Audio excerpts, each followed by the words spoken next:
Assalamu alaikum YouTube görүүчүлөр, жылкы сүйүүчүлөр, алыс жакындан көрүп жаткан биздин каналдын алыс жакындан көрүп жаткан катталуучулар, туугандар бүгүн сатууда Россиядан келген тай бар экен туугандар. Бек акенин үйүнө бүгүн дагы жакшы бир тай кеп калыптыр. Анда эмесе өзүнөн маалымат алайын хозяинден. Бекке ушу карагер кашка боюнча маалымат бериңчи. Карагер кашка 1 жаштан ашты. 1 жаштан өткөн, Жебиши бардыгы жакшы, мындай эмелери жок. İşte тегип жанагы адаттарычы. Россиядан кайерден келген? Россиядан алып келген экен, ошо мен 1 ай мен алдым да. Точно адресин сурап алыптыр ошо. Бою канча чыгат, өлчөбүзбү? 1.48. 1.48 чыгат экен бою. Көкүрөктөрүн да көргүлө. Буту колу, ден соолугу, ичип-чечтери кандай? Жаман адаттары жок экен, эркен бесип тай. Азыр арка жактарына көрсөтүп коеюн тайын.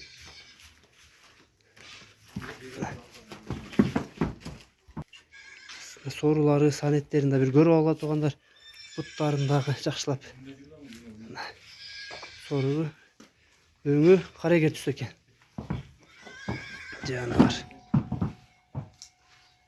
Баазы кадай эми Бекке, баазын айтыңчы карагердин. Баазын российлер кымбат болот, муну жөндө койт. 130 миң кеми. 130 миң кеми бар, Бою 1.48 дедиңиз, Үрөңгө тарт. Бааз туугандар мына 130 миңге коюлду, Россиядан келген экен. Бою 1.48 дейт. Кеми бар дейт туугандар. Сураза. Бекке мындан мурунку чыгарган тайларын жок саттыңызбы? Бардыгын саттык. Кандай мына жакшы эле түшүп берип атасызбы? Кеми бар дегенден кийин? Кеми бар дегенден кийин. Клиенттер разы кылып түшүп берип, даже жеткизип бердик да ошон үчүн. Жеткизип берип атасыз дагы, жакшы. Туугандар, ушул карагер кашка кимдиге жаккан болсо, биз бул Бек акенин номерин жазып калтырабыз. Ошол номерлерге байланышка чыгасыңар.